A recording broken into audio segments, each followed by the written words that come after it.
Hi, friends, we're back.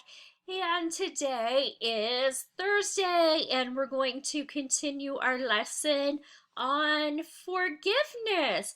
But today is also the feast of Saint Casimir. So we're going to learn just a teeny bit about Saint Casimir. So, first of all, as usual, we're going to go over our verse.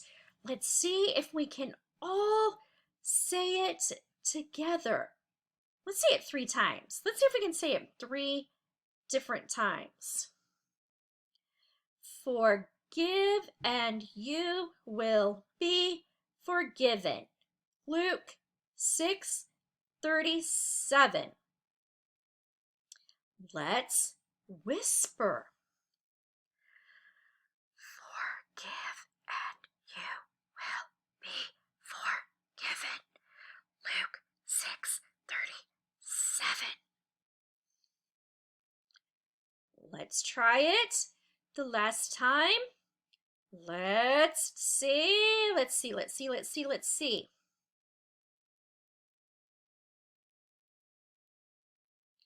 do a medium voice. Let's not yell, but let's use a little high voice.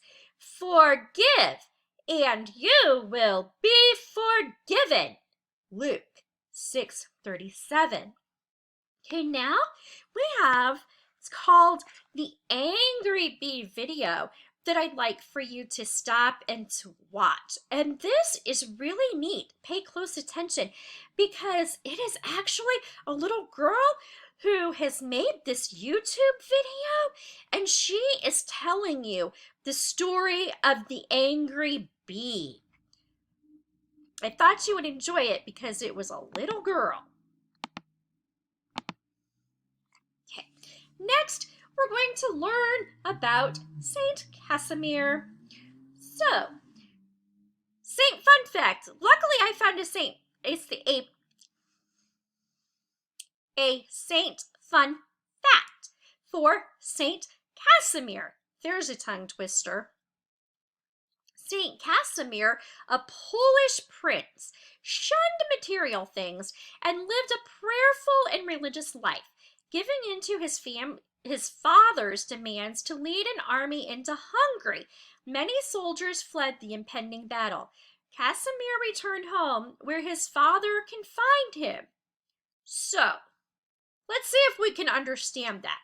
So, he was a Polish prince. So, he's Polish, so that means that he is from Poland, which is over the ocean in Europe.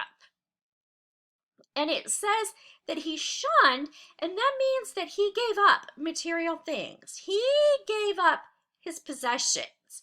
Like, it could be like for us, our cars, our homes, our clothes, our electronics, our books, our videos, TVs, just everything. He just gave up objects. And he lived a prayerful and religious life. So his father, who was the king, asked him to be an army and lead an army into Hungary, which is another country over across the water in Europe. And many soldiers fled. That means they went away from the battle. And so when Casimir returned home, it says his father confined him.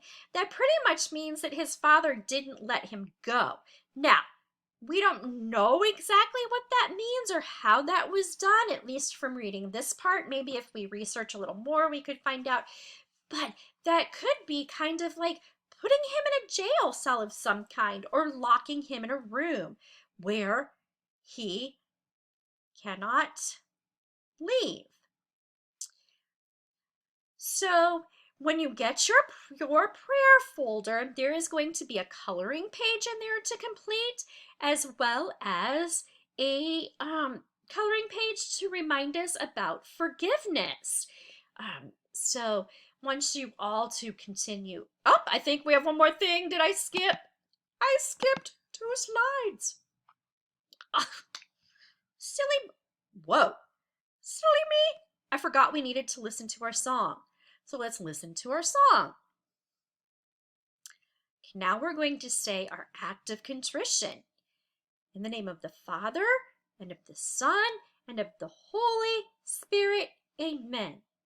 Oh my God, I am very sorry that I have sinned against you. And because you are so good, with your help, I will not sin again. Amen. In the name of the Father, and of the Son, and of the Holy Spirit. Amen. Hey, I just figured out how to get to the next slide. Okay, so today our activity is to look for an opportunity to serve someone else today. And this goes back to, we talked about last week and our school challenge of being the hands and the feet of Jesus. So today you could do a chore without being asked. Moms love it. Moms love it when their kids go ahead and do something to help them without being asked. I know, because I'm a mom. Pick up after someone. Whatever you do it in love. So that means don't grumble and complain about it. Just do it with love. Just do it to be kind and to be like Jesus. And even as you're doing it, you could say a prayer for that person. If you're taking dirty dishes to the kitchen that were left in the living room, you could thank Jesus that you have food in your house to be able to eat so that you have dirty dishes.